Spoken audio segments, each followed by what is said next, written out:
Hello and welcome back to the Mercedes-Benz Virtual GP 2019 season. We're still in Macau after two thrilling races with VGP2, and we've got two more races lined up, this time with the VGP1 drivers. I'm Justin Sutton, and joining me, as usual, it's Chris Buxton. Glad to be back. It seems only yesterday when we were talking about the streets of Macau with our VGP2 drivers. So let us see what the big guns bring to the narrow and twisty streets. That is the standings as they currently sit, with Schmidl extending his lead over Stefanko. That's a familiar story from last year. Then Polesny, Chlebek, Kostalik in the middle of the pack. Quite a tight field, third to fifth, and the rest of the field then doing what they can to pick up the rest. Now the team standings, the Logitech team has got a comparatively big gap compared to everything else, and the Forza and the Acer team joint on 56, so second and third. Then the Replay, the RPS team, and Smarty in the middle of the field, with the rest again fighting for what remains.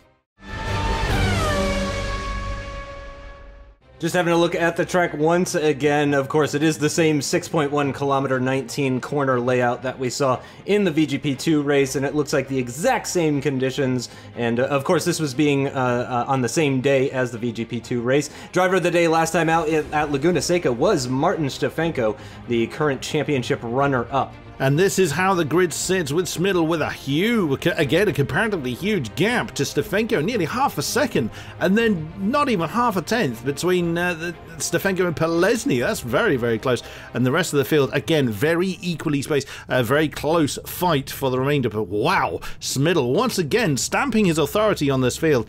But it's where they finish, not where they start, that really counts. And we're really going to see something amazing for the next race with the reverse grid.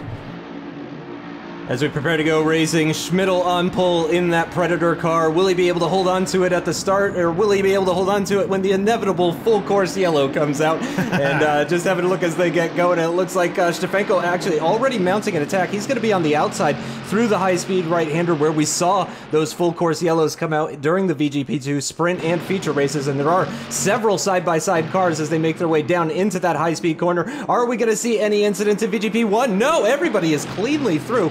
Of course, not quite carrying as much speed as they will be in the later laps of this race, but it does look like Stefanko actually losing positions. He could even drop down into fourth position. Side by side, Blazek takes the position. The Smarty car, though, bit of contact. The Spurt car getting involved in that as well, too. Pachada in the back trying to make up positions in that Thrustmaster car. He's going to try and pressure Frabish in that car ahead of him. No, I'm sorry, that's Kostalik in the Forza car ahead of him, but it doesn't look like he's going to make up any positions. Pachada staying at the rear, having a look at Prohaska in that Spurt car. He's now coming under attack from Kostalik in that Forza car, but now we are firmly into that tight and twisty section of the circuit, Chris. Kazanik, you lucky boy. He went so hard into the Hotel Lisboa turn, and that could have gone horribly wrong. Lebitz was a little bit caught up in that in the Smarty car, but everybody has made it through. It was comparatively unscathed. We were under full course yellow by this stage in the VGP2 race, so everyone's getting through. It was a belting start by Polesny and by Blazek as well. Stefanko's start wasn't that bad. It was just he got rather mugged before they got through the Hotel Mandoir corner, and then was demoted to fourth by the time they got to Lisboa. But yeah, it was an absolutely excellent start by Polesny in particular. Here's Prohaska in the sport car chasing the Acer car, the Avast car, beg your pardon, of Jan Frabish as they come through the twisty section. Here we go, as we were saying for the VGP2, this is where patience and timing is going to become part of it. So these guys, of course, are veterans. They've done this before. We were here last season again in the GT3s, so these guys know how to tame this circuit. But yeah, knowledge is one thing, but patience and practice is a very different matter. Yeah, it's going to be difficult for absolutely everybody out there, even for Schmidl, of course, leading the field as it stands right now. Blazek, though, onto the back of that Acer car of Polesny. Very, very close. Will we see a move as we get to the end of the start-finish straight? And that Legion car is definitely looking menacing as they're actually extending a gap to Stefanko. Stefanko's actually dropping back as we move to that battle between Kostalik and Prohaska that we saw developing earlier in the opening lap. And it looks like Kostalik, a lot of overspeed here. He's going to have the inside line. which is going to actually be tough, I think, through this high-speed corner. But no, he is actually able to take the apex there, and it looks like he is able to hold on to that position, or take that position, rather, I should say, and moves himself up into another spot as he gets into the braking zone. Now he will now turn his focus toward the Avast car of Jan Frabish as we look back to the guys currently in the podium positions, as Blazek in that Legion car was not able to make the overtake on the Acer car of Polesny. But there we go. We saw that line, Chris, actually in the VGP2 race, and I pointed it out then as well. And it seems that Blazek is just using a similar sort of line as the VGP2 driver that we saw doing that as well. So seeing a few similar styles there. The Acer car going a bit wide there, just really pushing as hard as he can to try and build a gap to Blazek, or he's just trying to keep up to the back of Schmidl. But I mean, 0.4 of a second in qualifying, quicker than anybody else. I think it was in the 220s we saw from Schmidl. I mean, that is really a terrifying time, Chris. Absolutely, yeah. What I think Blazek was doing was just keeping his car as big as he can in Polesny's mirrors. It wasn't necessarily an overtaking opportunity, but he's just piling the pressure on. Yes, I am here. Don't get too complacent. I will make a move. Kostely doing something very similar against Frabish, and you would expect Prohaska behind to try the same on if he gets an opportunity to try and pile the pressure onto Kostely. He's going to do the same.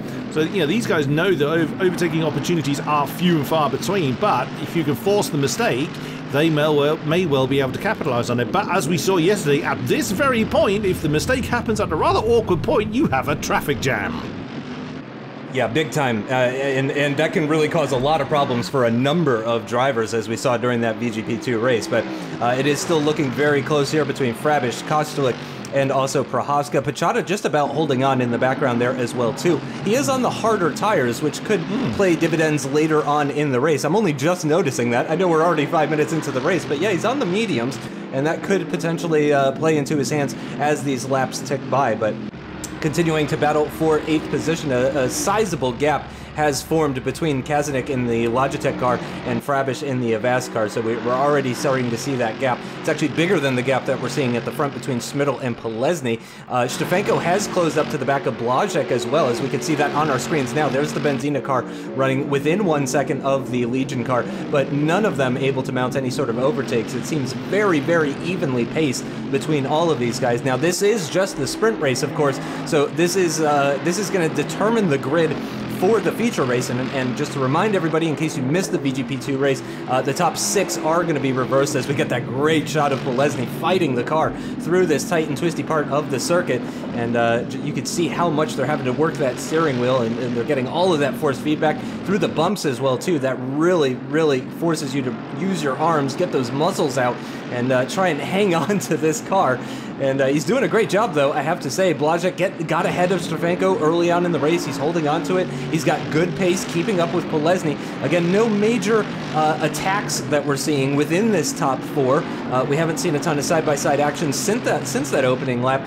But they, again, Chris, they seem very similarly paced. Absolutely. I think that's a mistake from Pachada, because this is the sprint race, remember. There's no mandatory pit stops or anything like that. I think that is going to bite him. Well, it already is. He's 2.5 off the back of Prohaska in the sport car, with no opportunity or no immediate hope of a pit stop from those ahead of him. So I think that's a mistake, unless he just doesn't get on with the soft tyres, which would be a little bit strange. But it's Macau. Strange things happen, as was rather proven in the VGP2 race, let's be quite frank. On board then with Kostely. Oh, getting very close and personal with you. You're not going to barge your way past the Avast car there. It's not really going to work very well for you. Although we did see an attempt at it yesterday, although I've forgotten who that was, but they then let their victim back through again. Very sporting of them. I think that was Kovacic. Yeah, I think you may well be right there. As Kostely then is sizing up his opponent, getting into the slipstream. He's got to time this right. This is what we were talking about, being in the right place at the right time. He doesn't want to make the move too early and then just be counterattacked, but he's going to try and put the pressure onto Frabish to get him offline. Yeah. So now I'm going to cross the line to complete the lap. He wants to be making the move into Hotel Lisboa. It's very easy for me to say, but yeah, these guys know this circuit and know the opportunities that are presented. Here comes Kostely.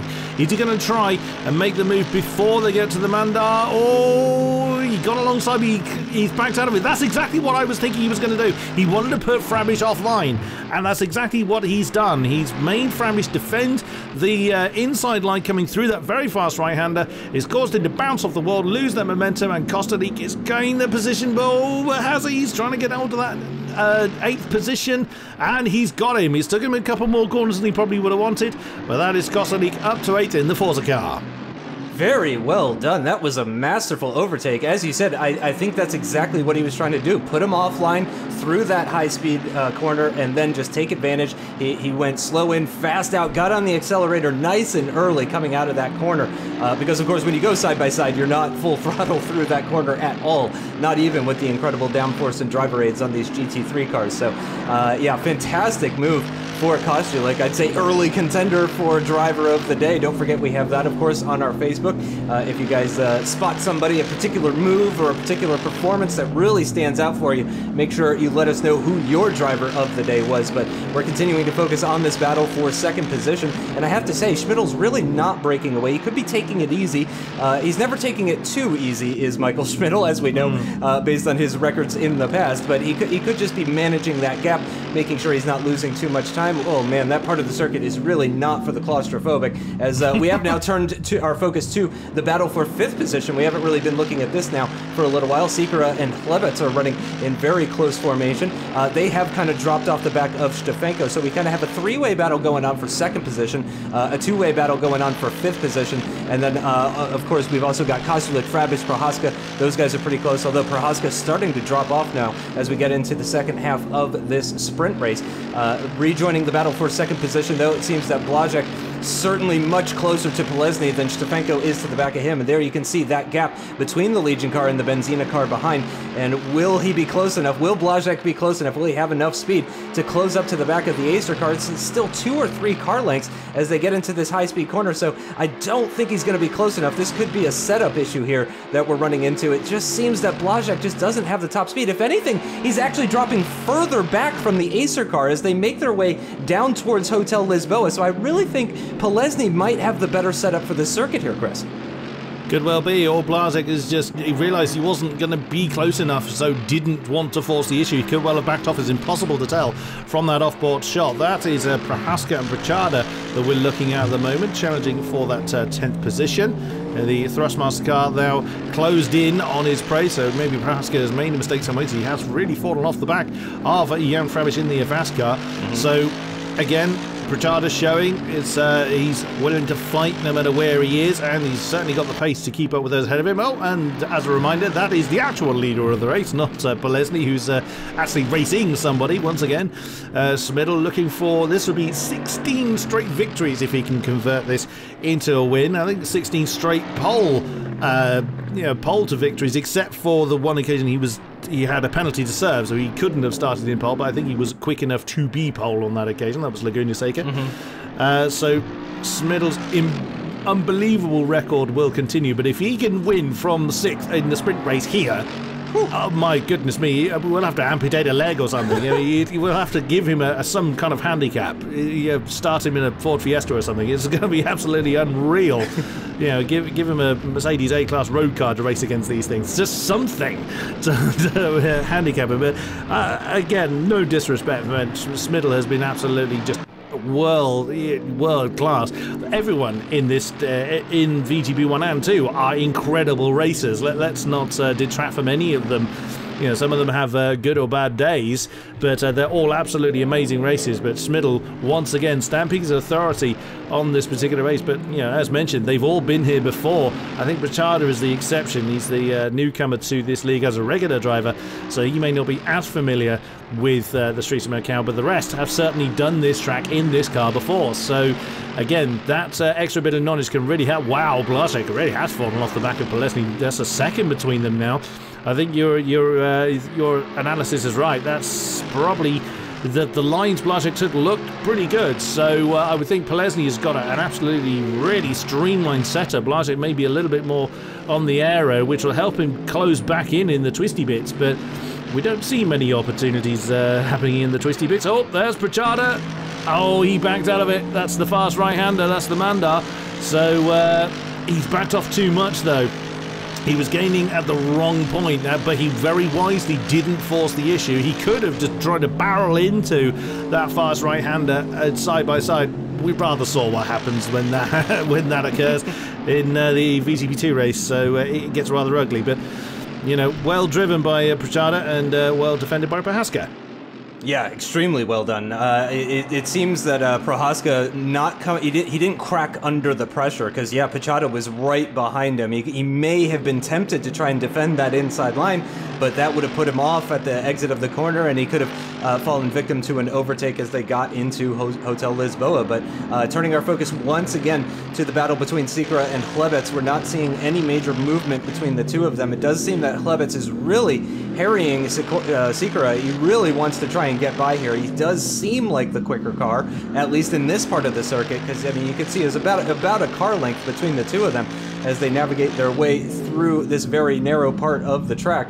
And he seems like the faster car at the moment, but of course he's having a hard time. Could be a similar situation to what we saw. Oh, that's some contact. He's going to have to let Sikra go through there. Yeah, you don't want to make that overtake after punting somebody off into the wall. That is certainly not sportsmanlike, and that will definitely get you a penalty in this league. So he does wisely hang back. He has lost a little bit of time through all of that. Unfortunately for him, that's going to put him on the back foot as they come to the end of the lap. Through the penultimate corner they go, and you can see the gap between the two of them has risen pretty significantly, and I don't think Chlebets is going to be able to make anything happen as they get to the end of the straight on this particular occasion. Just over 5.5 minutes remaining, plus 1 lap still to go in this race. Just having a look at their previous lap times, and very similar. Sikra marginally quicker, but I think that is just because of that contact that the two of them made at Melco. So I don't think Chlebets is driving poorly. I think that was just that's the evidence of the one mistake between the two of them. Worth pointing out, Kazanik in 7th position. He's only a couple of seconds behind this battle for 5th position. We haven't seen him featured all that much. He's got a big gap behind him down to Kostulik in 8th position, so he certainly isn't under any sort of threat from behind. And I don't know if he's actually been catching these guys, because I haven't been paying attention to that, but Kazanik is not far behind, so if these guys do come to blows, Chris, certainly Kazanik could pick up some pieces. Yeah, absolutely. And what we saw yesterday is even when these guys are fighting, we don't see a great deal of speed drop off. They can push at 110% and still defend from the guy behind, losing marginal, if any, time. And that's, again, the nature of this particular track. Macau is so different to almost anything else that any racing circus goes to, because of how tight and twisty it is, and how the patience and tactical play comes into this race. It is not just punch and counter punch, pass and pass again. Not that there's anything against that type of racing, but this is just a very, very different show. And it's great that VGP uses a wide range of different types of circuits, not just different types of car, but how the different characteristics of the different places that we go to really fully showcase what these drivers are capable of in a variety of different positions. Different circuits, rather. There's Smiddle bouncing around the hairpin, completely unchallenged. There is Stefenko, his main championship rival, still down in 4th. He's still not been able to kind of close that gap between himself and Blazek, which is slightly unusual for Stefenko. Maybe he's not enjoying the circuit as much as he would others. Prachada doing what he can on the harder tyres. And I don't think that's... I'm pretty sure that is a mistake, as previously mentioned. I don't think that was a tactical decision, or if it was, it is not paying off for him. But it would seem... Oh, and there is... that's Chlebets and Sikra, just ahead of Kazanik, as we can see. He looks on that in the Logitech car. I think he is falling back. I don't think Kazanik is able quite to keep up with the pace ahead of him, but... he's doing what he can. I mean, crucially, keeping it out of the walls is a very, very important skill in a track such as this, as well as keeping your foot down as much as you can. Yeah, 22.3 last lap for Kazanik was quite a bit slower than we saw on the lap previous from him. Yeah, you can see a 22.1 from Blazek last lap, 22.1 from Polesny as well too. So I think Kazanik definitely losing a bit of time on that previous lap. Just under 3 minutes remaining, plus 1 lap here to go in the sprint race for VGP1 on the streets of Macau. Turning our attention to the battle for 10th position once again. Prachada trying once again on those medium compound tires. He's not going to be close enough. Yeah, he's a couple of car lengths back as they get into the braking zone. And yeah, he's not going to be able to mount any sort of attack on Prohaska on this particular occasion, and both of them nicely through those corners, not losing too much time. Just a brief touch of the wall for the Spurt car, but nothing too major there. Back on board with Hlebets, having a look as he tries to get past the replay studio car of Jan Sikora, and he's still pushing very, very hard to try and make that happen, and he's really running out of time now as well.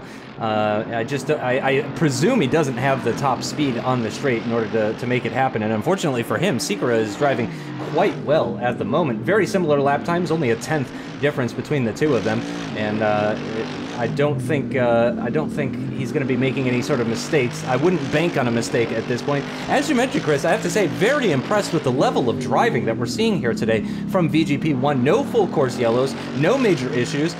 We did see that brief contact between Hlebets and Sikora at this corner here, but it didn't result in any sort of massive incidents, no pile up or anything like that.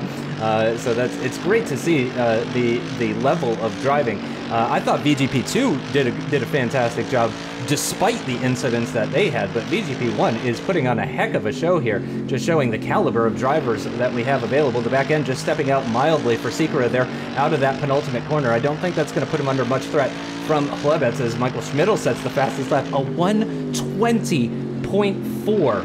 That is a qualifying lap, Chris. I mean, I know he's going to be light on fuel at this stage. We are on to the final, the penultimate lap now, excuse me, as we are getting into, the timer is running out very soon here, so this will be the penultimate lap. Back on board with Blazek and Polesny, not many opportunities. He's going to really have one more opportunity after this one. Let's see if Blazek is close enough. He's close enough to have a peek up at the inside, but he wasn't actually alongside. Looks like about a car length between the two of them. And as you said before, Stefanko just seemingly doesn't have the pace. Here we go. Sikora and Hlebets once again. Sikora defending the inside line into Hotel Lisboa, but Hlebets not late enough on the brakes to go around the outside, because of course you really need to be, I mean, you're going to need a half a car length ahead of the car in order to go around the outside at Hotel Lisboa, primarily because the very next corner is another right-hander. So yeah, difficult to go around the outside there. Yeah, that was well defended, but that was a planned move. And again, as you say, the driving standard really being shown. No one is trying an impossible move. They're not trying to force their way through unreasonably. Each driver is piling the pressure onto the person they're chasing, but they're being reasonable about it. They're showing their cars in the mirrors, but not trying to massive lunge. With the exception of Kazelnik missing his braking zone of the first time, which, let's face it, we've all done it. But it didn't cause a major incident, so on everybody went. Because I know full course yellow, so it does kind of break the full course yellow streak we've had in this circuit unofficially going. So we'll be 3 for 4 after this race, unless magically we have one of the closing stages. But Schmidl is just on another level because he's not being challenged by anybody. He is able just to absolutely fly off into the distance and claim that fastest lap as well. Blazek doing what he can against Polesny, just reminding him that he's there. A little tap here and there, nothing that's going to upset the balance of the Acer car. But I think the setup difference that Polesny has got, he's just got the pace where he needs it, more crucially. He's not out defending fresh air. He's not feeling like he has to do anything unreasonable. Polesny doing a brilliant job to defend against the defending master, as we've identified him as previously, Mr. Blazek. Stefanko is closing back in on that pack, so there he is in the Benzina car at the back of that what is now a 3-car train. So Stefanko could make something happen. It really depends if he can close in. But equally, what we're seeing is Blazek's not gaining really anything in the slipstream from the Acer car of Polesny. So, that's just putting Blazek, and here we go again. He's too far back, unless he makes the dive bomb of the century coming into Lisboa, which let's face it, he's not going to do. Again, Polesny driving brilliantly well, driving smart. That's the biggest thing. He's in a very strong position, and he's doing exactly what he needs to do to maintain it. Yeah, unbelievable straight line speed we're seeing from that Acer car. Clearly Polesny, and this isn't, okay, let's focus on this Bachata with an unreal amount of overspeed as they make their way into the high-speed right-hander, and he's done it. He's actually passed the Spurt car of Prohaska even before the right-hander, well before Hotel Lisboa as well, too. Moves himself up into 10th position on the medium tires as well, too. Go on, my son. That is impressive stuff there. But as I was saying, the top speed of that Acer car is seriously impressive, and this circuit, I should say, it's not really about downforce. You know, it's more about mechanical grip, really. You want the downforce through turn 1, through turn 2.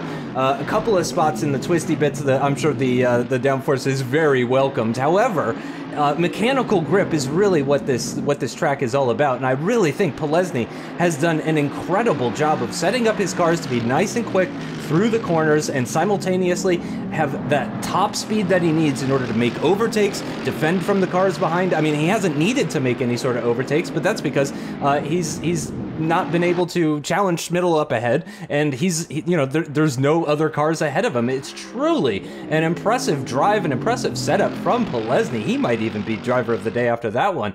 It's not been the most exciting race by VGP standards, but I have to say, deeply impressive, the level of driving. I have to say it again, especially from this man, Michael Schmidl, on pole by nearly half a second, and just the fastest lap, never challenged at any point. I don't think we saw him have any sort of major contact. I don't see any scuffs on that livery whatsoever, but it is going to be another victory for Michael Schmidl. Polesny in second position, Blazek in third, and Stefanko a surprising fourth. I have to say there, Chris, I am surprised about that one. He started from second position, and it was very similar pace to the cars behind. It wasn't a huge gap down to the cars in third and fourth, but Stefanko just could not hold on to that spot, and in the end he was not able to close in as well either. Jan Frabisch is going to finish in 9th position, a bit of no man's land, well off the back of Kostulik, and well ahead of Pachada as well too. And Pachada, though, as I said, a bit of a moment there with the wall. Pachada, though, in P10.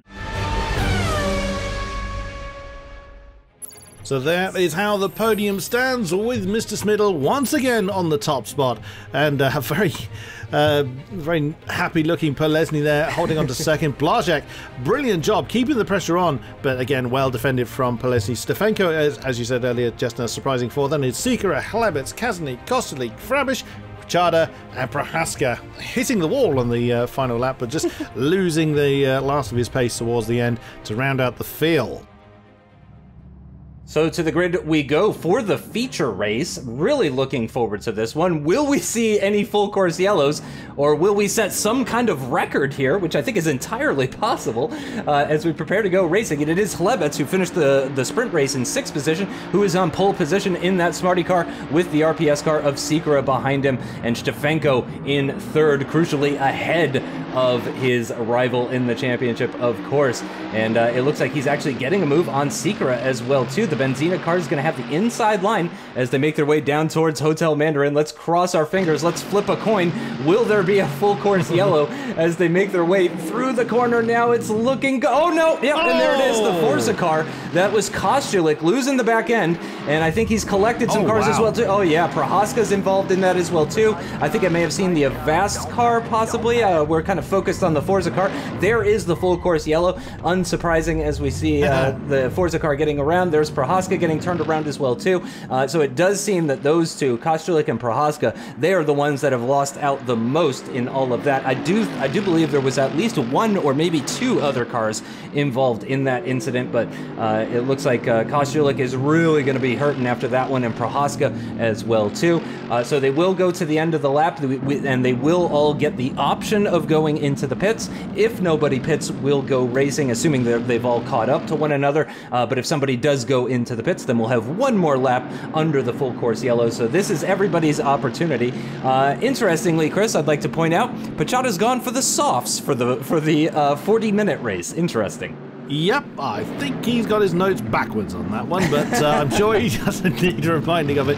But yeah, absolutely. So once the field has gone through the lap of the circuit, if those that wish to pit do, then the full course yellow will remain. And we will do another lap to allow those that have pitted to catch the back of the field. If not, we will be back underway before we get back to the Lisbon. Oops, as Prohaska, he seems to be enjoying running against the wall. He's doing a fair amount of it, but he's doing what he can to catch up with the field. He may well come into the pits if he feels he needs to get some work done. I honestly thought Stefanko was going to get the lead when we were 3 wide heading down towards Mandarin. I honestly thought Stefanko was going to do it, but he decided at the last minute to back out of that. There's the big man, Hlebit. I know we remarked before about that picture of Hlebit. He kind of looks quite scary, but he's glaring backwards. Don't you dare take this lead from me. This is mine. But we've seen some amazing driving from Hlebit in the past, so he did well to fend off Stefanko, but I think Stefanko also thought better of trying to go potentially 3 wide into the Mandarin corner on the first lap, and we ended up with a full course yellow anyway. But yeah, also interestingly, Smidl hasn't gained. That's one I'm curious about. So we're used to seeing, as I said last time, Smidl was in the midst of the pack. He made his way through it, but here he's not going to have the luxury quite quickly. Yeah, exactly as you say. So he's not going to have the luxury of space now. We saw how well people were defending at the wide parts, the wider bits being the fastest parts of the circuit, of course. So it's going to be interesting to see. Smidl may well be, consigned to finishing where he is. 3 of the 4 cars that were involved in that incident have come in. So Kostlik, Kazanik and Prohaska bringing their cars in. So we will be under full course yellow until they regain the back of the pack. So it's going to be interesting to see when that full course yellow decides to come off.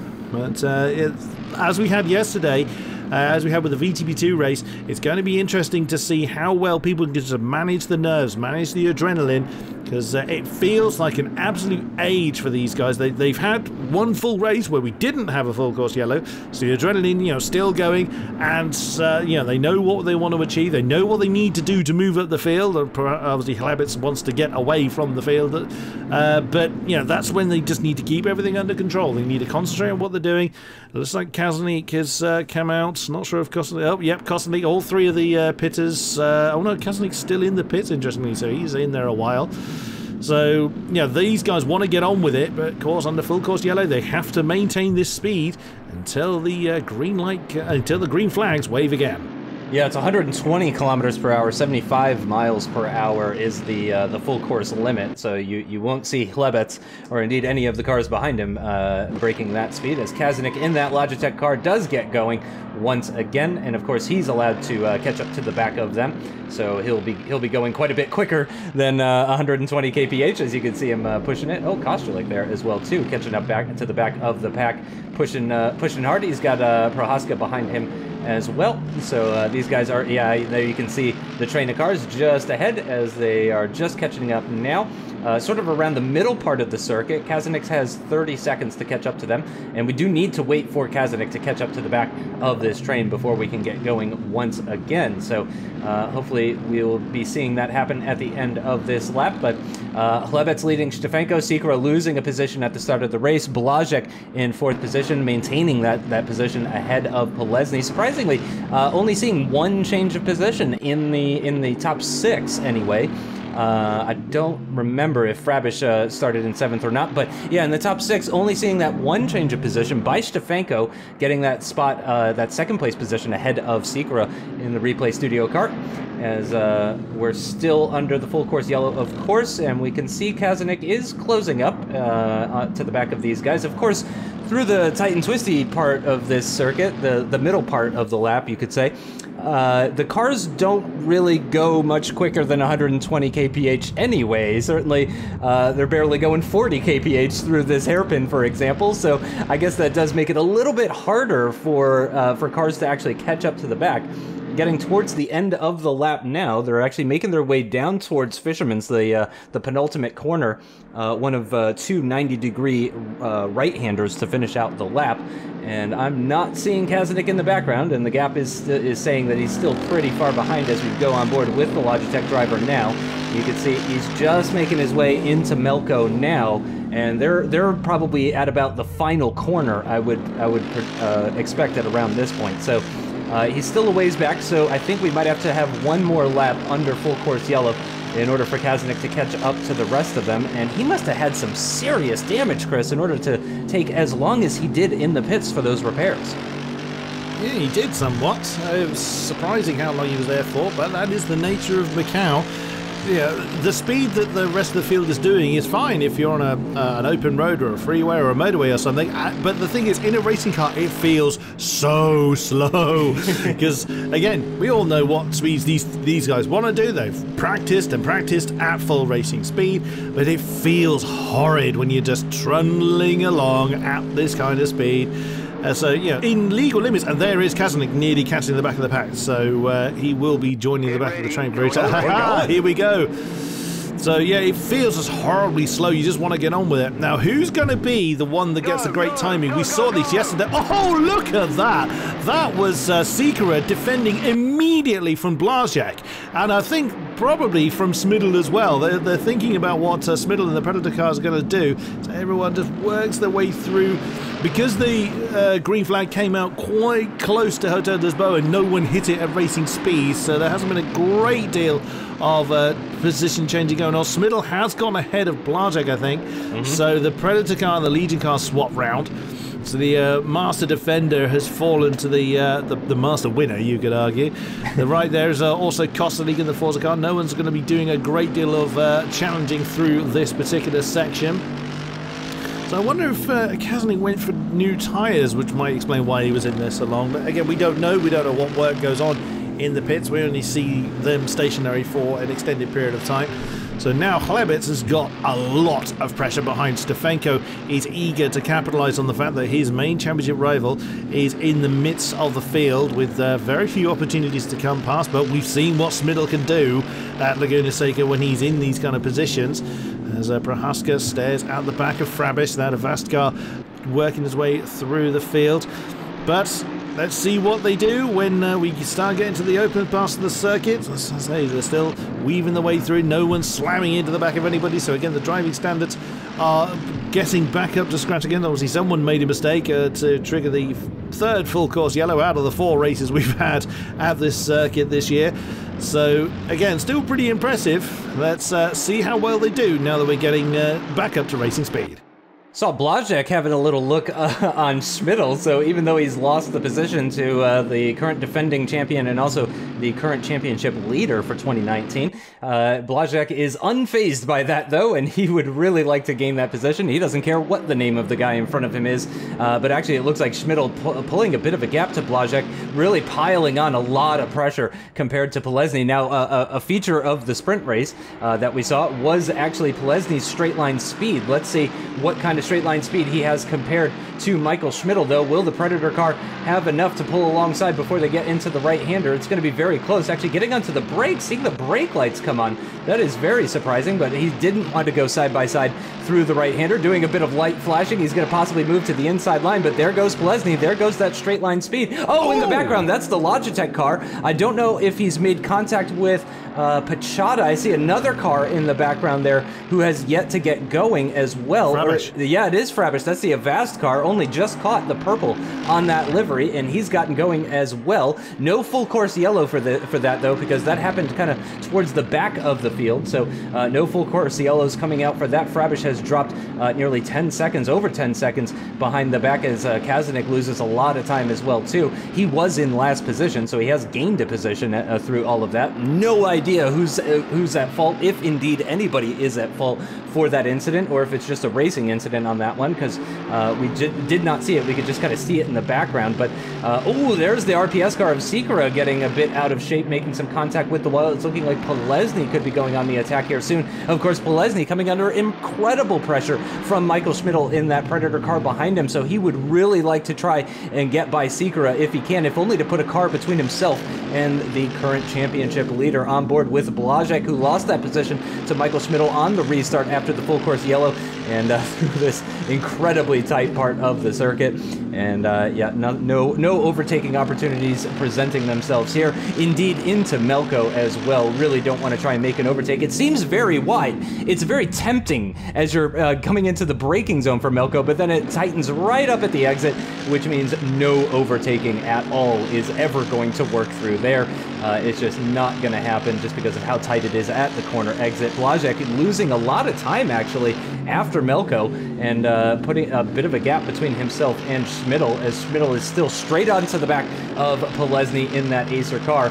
And I don't think Schmidl's going to be coming under attack from Blazek. A bit of a gap has formed between Blazek and Kostulik as well, too, as we go on board with the man that has now 16 victories in a row after winning that sprint race. And he's going to try and pick up a position on Polesny. Less than 30 minutes remaining in this race. And I have to say here, Chris, Schmidl is not making the progress that we would expect, as you alluded to earlier on.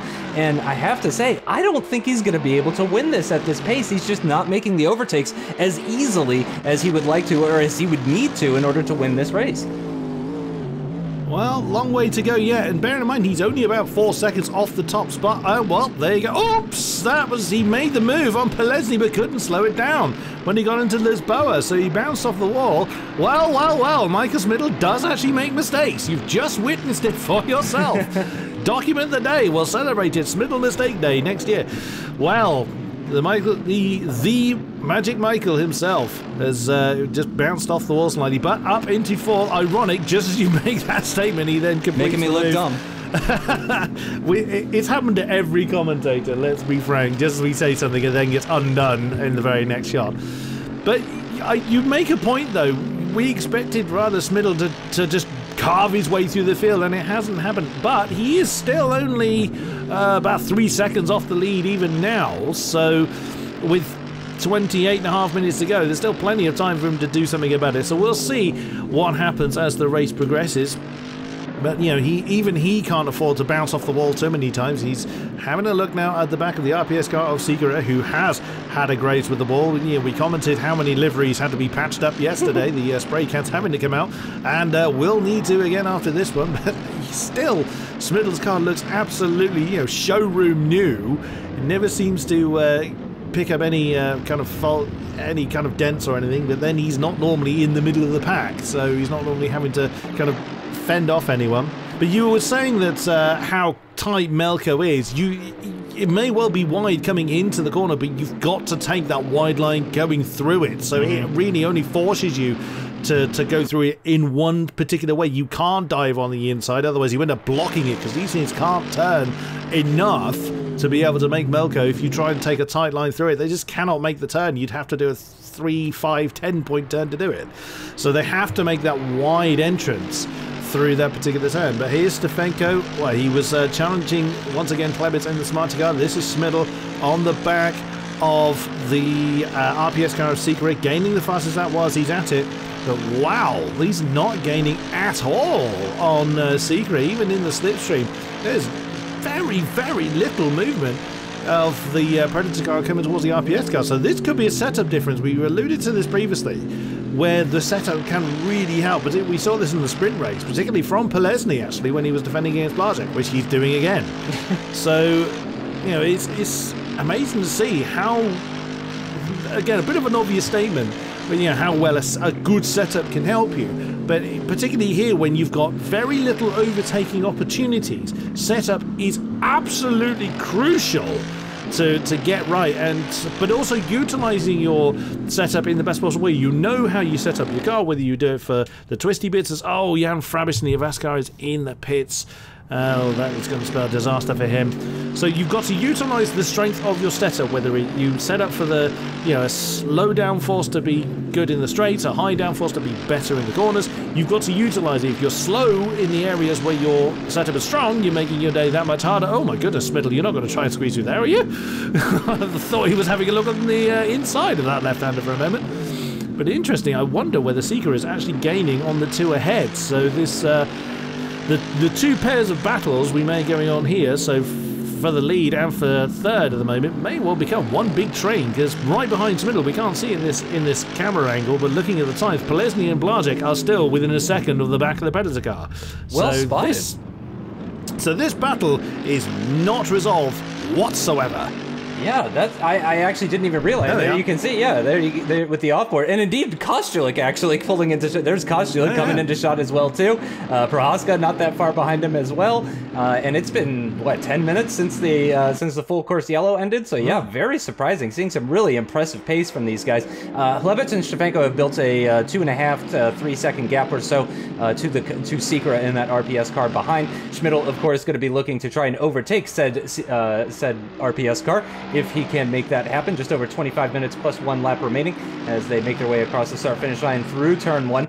You can just about see Stefanko and Chlebets up ahead as well. Stefanko having a hard time making his way past Chlebets, which is something that we've seen before in the past, actually, and specifically in these GT3 cars. Chlebets feeling the need to go defensive, though, on the run down towards Hotel Lisboa. Stefanko is later onto the brakes, does pull alongside, and there a bit deep goes in Chlebets. He's trying to cut back. Oh, and there goes Schmidl making a carbon copy move, but the Acer car trying to make his way past Sikora as well, too. Polesny trying to sneak a move. You can see it in the background there. He's going to try and sneak past. I think he's just about got him. The Legion car of Blazek right behind as well. He wants to try and make a move on the RPS car. He's going to have the inside line through this right-hander. Unbelievable stuff. Sikora losing 3 positions in a very short period of time. Kostulik, as we mentioned, not far behind either, and then he makes contact with the wall as well. It's really not looking good for Sikora. Bad lap for the RPS driver.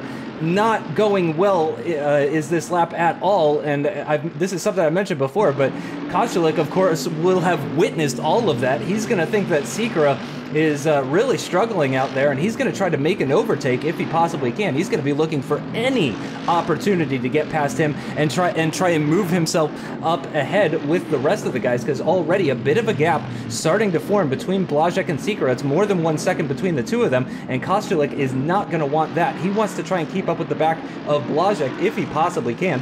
Practically nothing, just a couple of car lengths between himself and the RPS car as we're coming towards the end of the lap. We're making our way down towards Melko pretty soon here, and he could have an opportunity to make that overtake. In we go. I swear, sometimes when we see these off-board shots of the drivers going into Melko, it actually looks like they've just come to a stop somewhere. I keep thinking they have some sort of problem or something, and then, oh no, that's just Melko.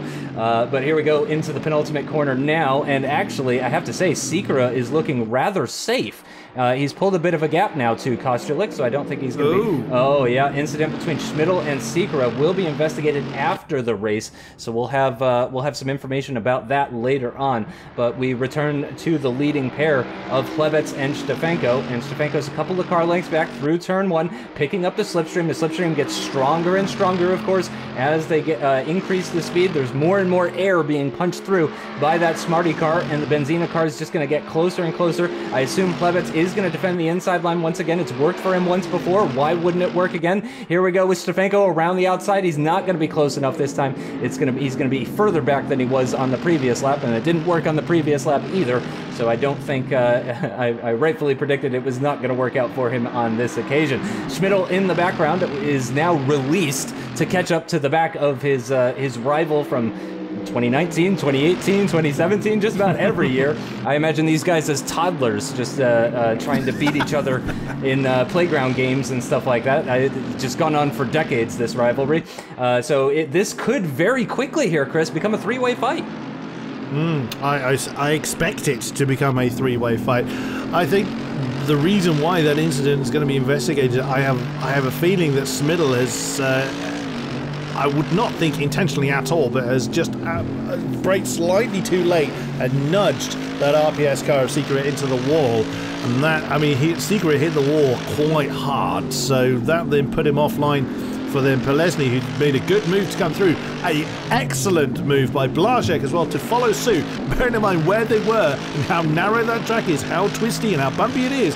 And Blazek didn't hit a thing. Well, we didn't see it if he did, but he followed the Acer car of Polesny so close and managed to demote Sikora another position. Kostulik nearly follows suit as well. The Sikora is now 4 seconds off the back of Blazek as we're continuing to see this battle of Stefanko and Chlebets with, there is Schmidl in the background, but I mean, if he's going to be awarded a penalty, this may be even more crucial for Schmidl to get past them and get towards the checkered flag as quickly as he can to try and negate that as much as possible. There is Blazek still challenging Polesny, but again, what we've seen so far is Polesny, if he gets a decent exit from that last turn, just is able to fend off Blazek to a big enough gap that Blazek's got no option. He cannot make that move to slight scuff of the wall from Blazek. It's going to cost him that tiny bit of momentum. It's just these little things that add up to Blazek having no option just to follow that bright green Acer car around again. Stefanko is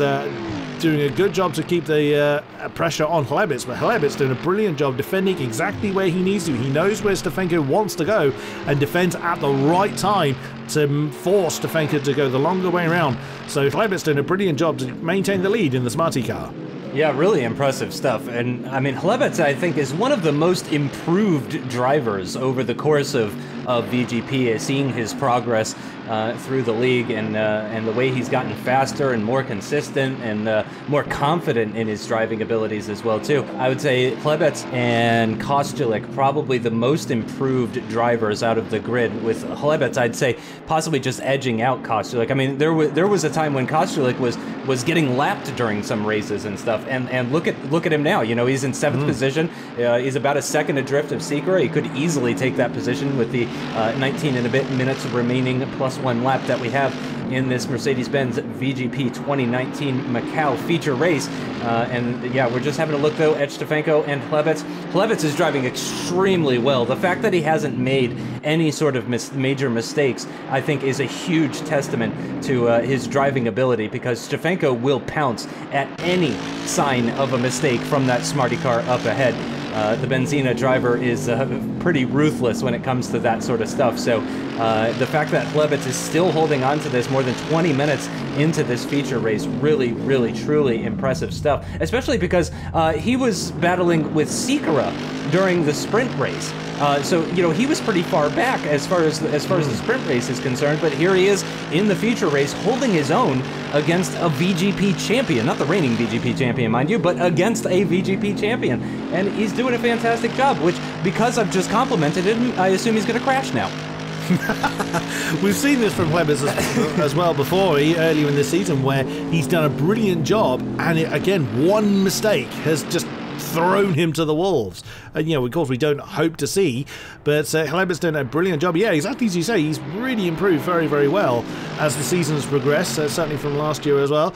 But Stefanko looks closer this time, within a couple of tenths of a second to the Smarty car, and he's got to have to time his offensive well. He doesn't want to do anything here. Now he's going to nail his foot to the floor, and over goes the Smarty car again, defending that inside line, defending exactly when and where he needs to. But Stefanko is closer this time. Is he going to be able to draw alongside? Noses ahead of the Smarty car, but of course Hlebets going to have the inside line, and brilliantly done by both of them once again. Also bearing in mind, Smiddle is gaining on them, the Predator once again being the Predator on these two ahead of him. But, you know, it's so easy to just try and push the braking that little bit too late. I mean, how many of these cars have bounced off the walls already? And this just goes to show how much of an improvement Hlebets has made, certainly from his season last year, but also from, you know, what we've seen so far this season. He's been in this commanding position before, but has unfortunately buckled, which has thrown him to the wolves. But here he is, fending off, as I used to say, a previous champion, and he's done this lap after lap after lap, defending at the right time, not just defending fresh air, not just going for a move that he thinks Stefanko's going for.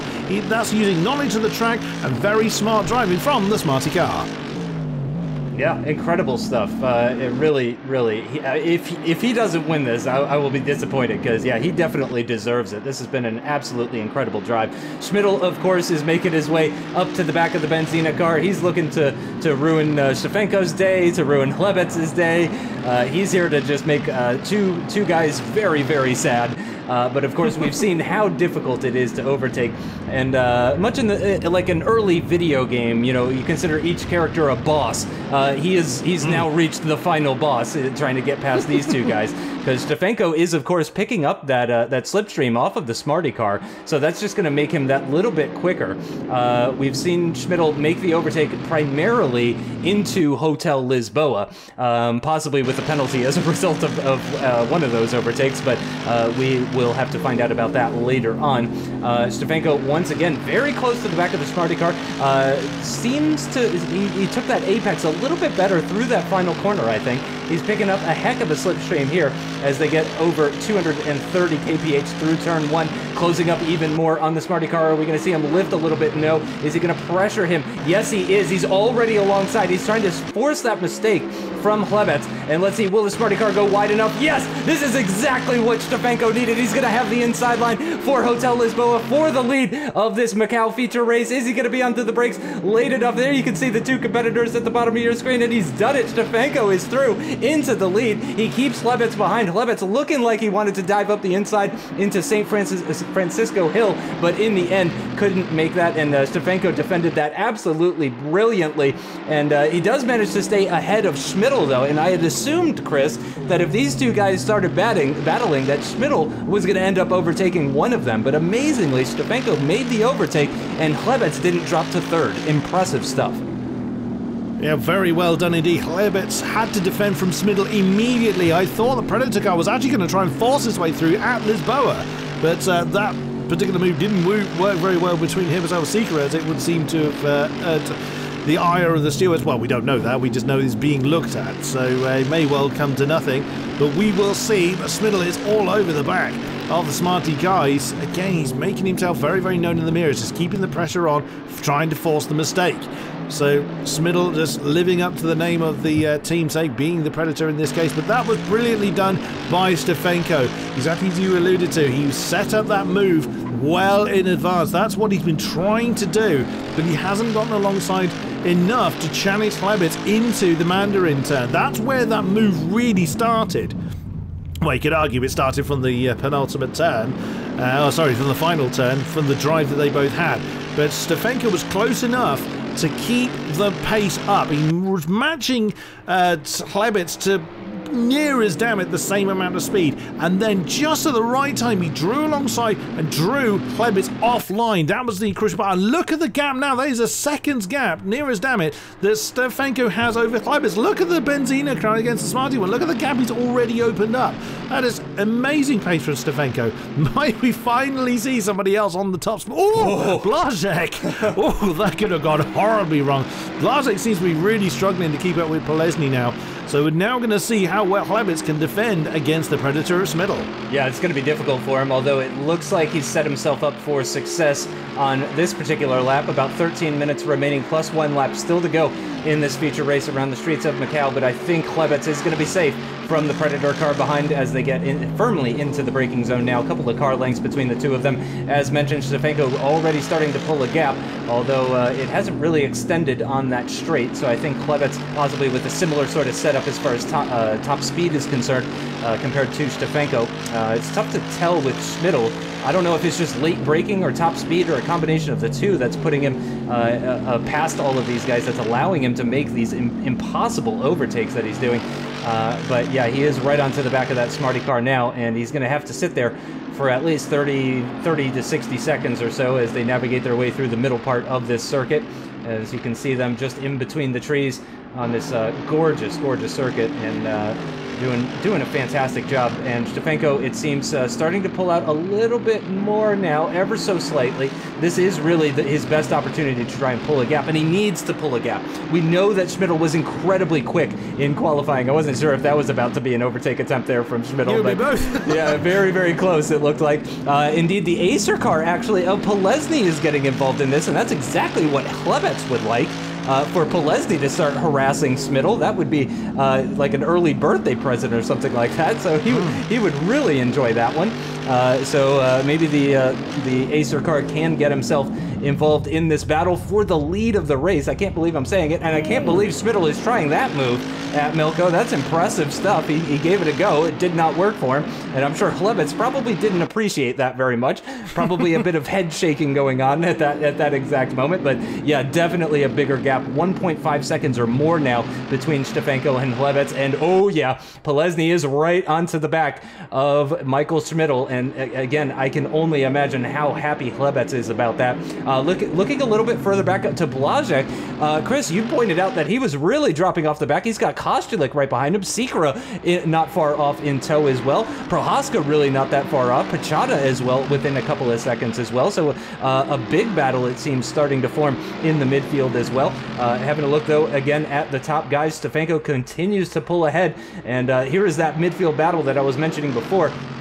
And it looks like Kostelik's done it, actually. Kostelik ahead of Blazek. So Blazek slipping down. He's going to lose another position. It looks like, oh, man, he chopped right across on the nose of that RPS car. But he's done, wow, he's gotten back past, that's going to hurt.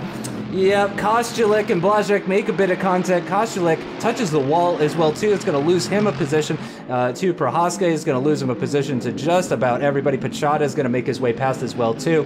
Kazanik and Frabic are pretty far back, so he doesn't need to worry about those guys. But, yeah, I can only imagine Kostelik not happy about that. That was a bit brutish from Blazek. He wanted to force the move. I don't think that's what he was aiming for the Forza car to bounce off the wall like that. But, yeah, it was a bit optimistic from the Legion car. But, yeah, Blazek has just suddenly fallen away. He's back up to 5th now, but he's just miles behind Polesny. Bear in mind how much they were fighting for leading up to this point. But back up to this battle for 2nd position, with Smiddle just trying to force his way at Melko, just lost in that little bit of momentum, and suddenly he was in the clutches of Polesny. Polesny was making himself known in the mirrors of the Predator car as well, so Smiddle is going to have some defending to do, and it's not often we say that in a VGP1 race, let's be honest. But he's still trying to pile the pressure onto Klebitz, and again, Klebitz will know where he's got to defend. But, yeah, Smiddle's pace once again proving absolutely amazing. But whilst all this is going on, Stefanko is just slowly eking out that lead. It did look like Smiddle was going to try and push Klebitz through Melko again. But as they now head their way down the hill, this is going to be where they need to get the decent drive at the right time. That's what 2 seconds looks like in these things. It looks like Stefanko is getting a good half to a full second a lap on Klebitz. Oh no! We had this yesterday! No, we've got 2 parking lots going on at Melko. They cleared that a bit quicker. Sikra has managed to get through Prohaska in the sport car. Kostelik up into 8th as a result of that mishap going on. Here is Smiddle again. He's not close enough though, so Klebitz has got the drive he needs. And if that's 0.3 of a second, but it is long enough that to put Smiddle out of range to make a move. He's only barely gaining on the Smarty car. So again, this is where the setup is playing. Actually, the Smarty car's pulling away from Smiddle at that stage. So Smiddle did lift off ever so slightly through Mandarin. I mean, they pretty much have to. They can't take it quite flat. But wow, so that's going to give Klebitz a bit of hope that he's going to be able to successfully fend off Smiddle for the remainder of the race. There's only less than 8 minutes to go now, so roughly about 5 laps, including the one on the end. But Polesny, don't discount him. He could still muscle his way past the Predator car, and that is Prachada making a move on Kostelik, all side by side coming into Lisboa. It doesn't always work well. Kostelik's already had a big old argument with the wall. And Prachada, oh no, he didn't get a good drive out of the next turn. He's actually been fended off. That was nicely done by the wounded Forza car of Kostelik. Yeah, I gotta say, very respectful from Prachada as well, too. I think that's the most room I've seen given at Hotel Lisboa by anybody from VGP1 or VGP2. Very respectful stuff from the Thrustmaster driver, and I'm sure he will be very eager to make his way past Kostelik, but as you mentioned, still a few laps remaining, of course, so he's still got time, he's still got opportunities as well. Focusing once again on the battle for second, I have to say, Stefanko, that gap that he was pulling out has kind of stabilized, interestingly enough. Klebitz, it seems, has sort of picked up the pace in an effort to try and keep Smiddle behind, and you can see Smiddle getting right up to the barrier there in order to open up that Melko hairpin as much as he possibly can. And of course, the better exit you get out of that hairpin, that carries you all the way down here towards the penultimate corner, and then you know this eventually leads into Hotel Lisboa if you go on long enough. So he's trying to set himself up for success here. There's that Smarty car pulling away. I think potentially just with a lower downforce setup, a lower drag setup, that's just allowing him to be that little bit quicker on the straights. He misses his apex ever so slightly, but so does the Predator car through the final corner as they come to cross the line with just over 6 minutes plus 1 lap still remaining for today's feature race. Polesny really not that far behind either. We saw him kind of drop back, catch back up, drop back, catch back up. So he seems to be less consistent compared to the cars ahead.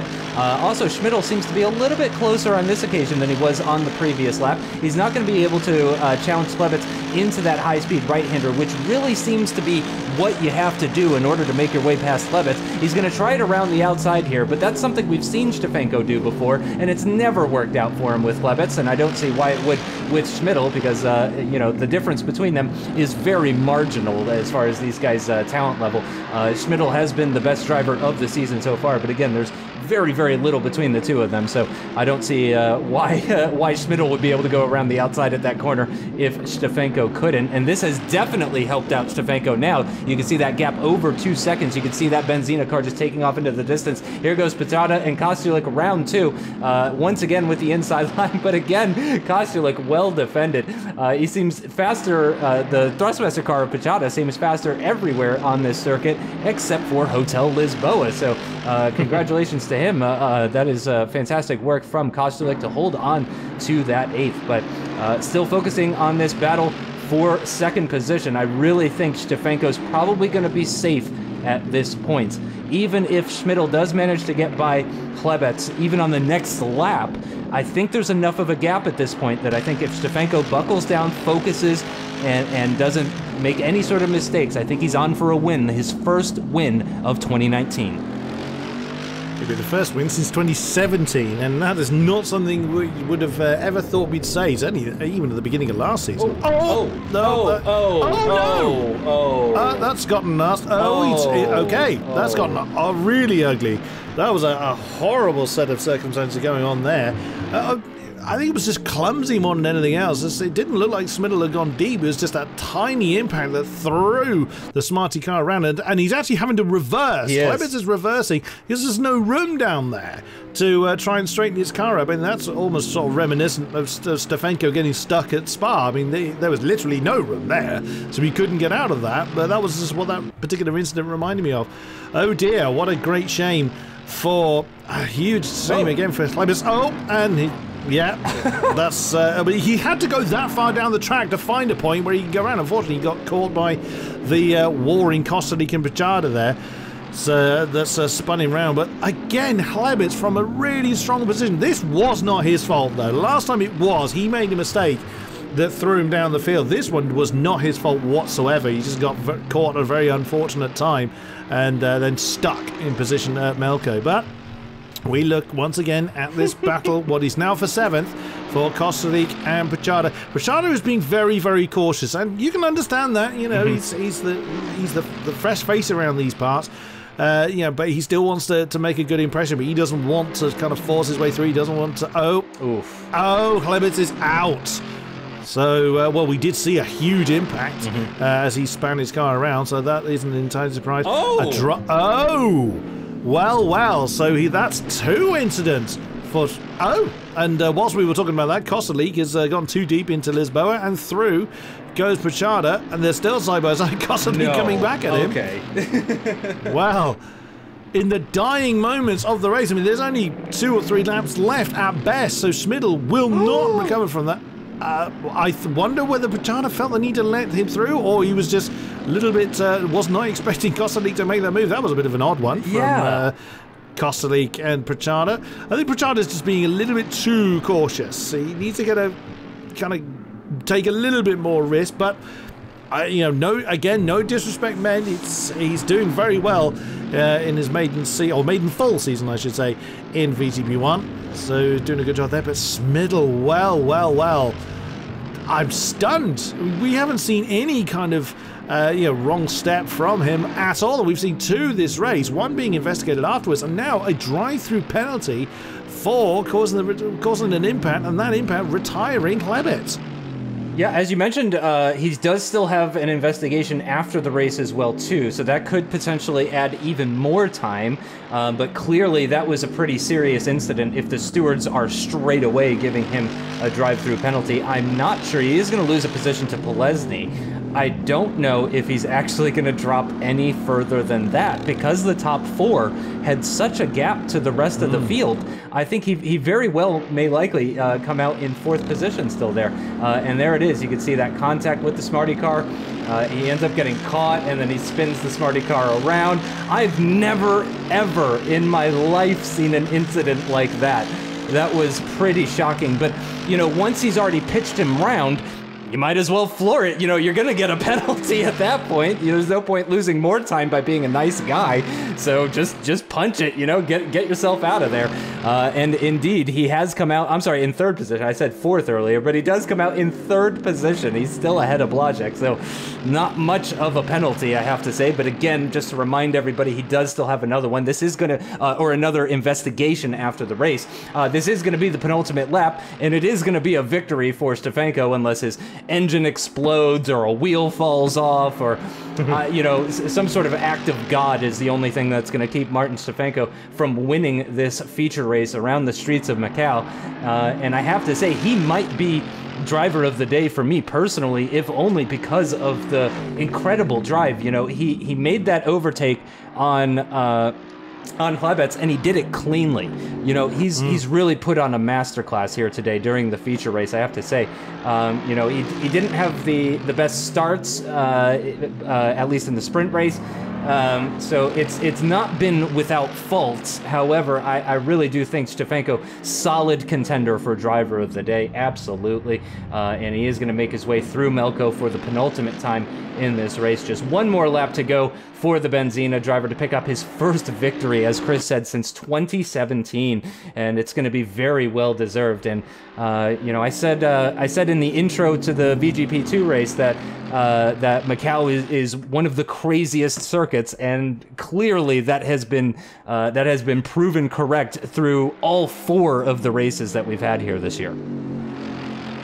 And then power cut. It would take something like that to knock Stefanko off. But yeah, the win today, you can't say he's been gifted this. He has fought, but he has fought cleanly and brilliantly. Yeah, I fully agree with your analysis of driver of the day for Stefanko and them. And it didn't go so well in the sprint race, as we know, but it's gone very much his way in the feature race. But I'm still just speechless for Smidl. I'm speechless for Hlebets as well, because he was just the victim there.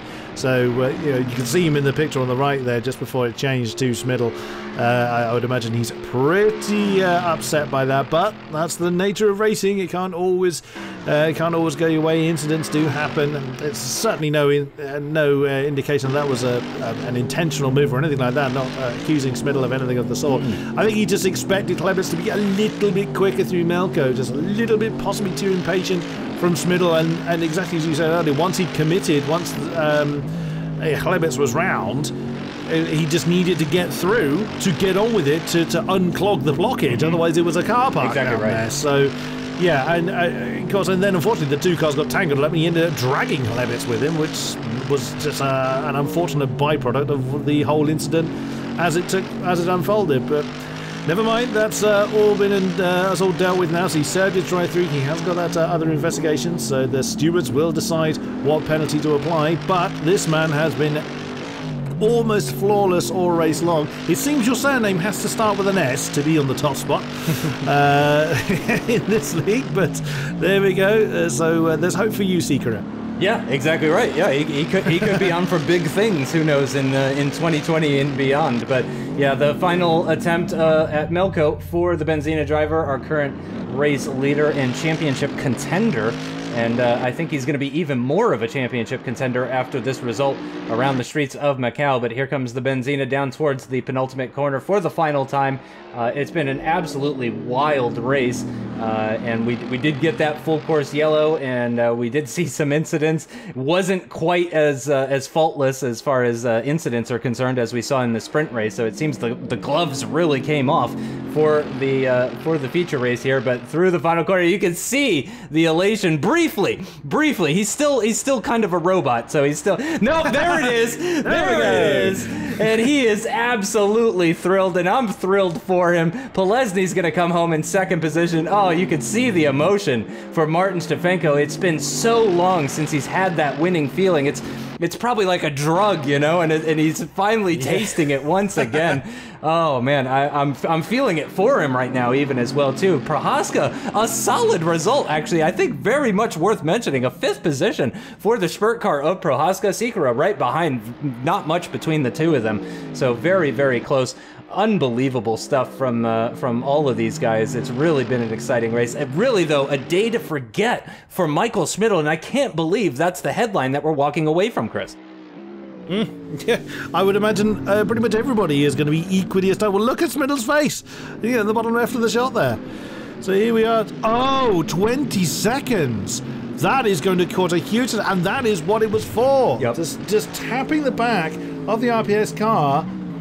And there it is. You can see he's just gone in a bit hot. I think, again, he's expecting the one ahead of it, the car ahead of him, to be a bit quicker.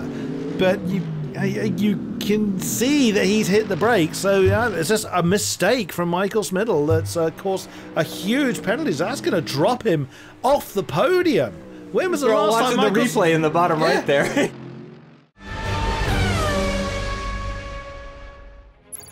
Shaking his hands, unbelievable. Wow, I mean, what a race. Martin Stefanko, great to see him back on the top step of the podium with Polesny. A fantastic podium as well for Blazek. We didn't think he was going to be involved in that, did we, Chris? No. So, yeah, it was good to see some different names up top. So, Stefanko, Polesny, and Blazek rounding out the podium. Prohaska, Seeker, and Schmidl all the way down to in 6th because of the penalties. Then Brachano, Kazany, Kostely, Frabish rounding out the field with Klebitz not seeing the flag.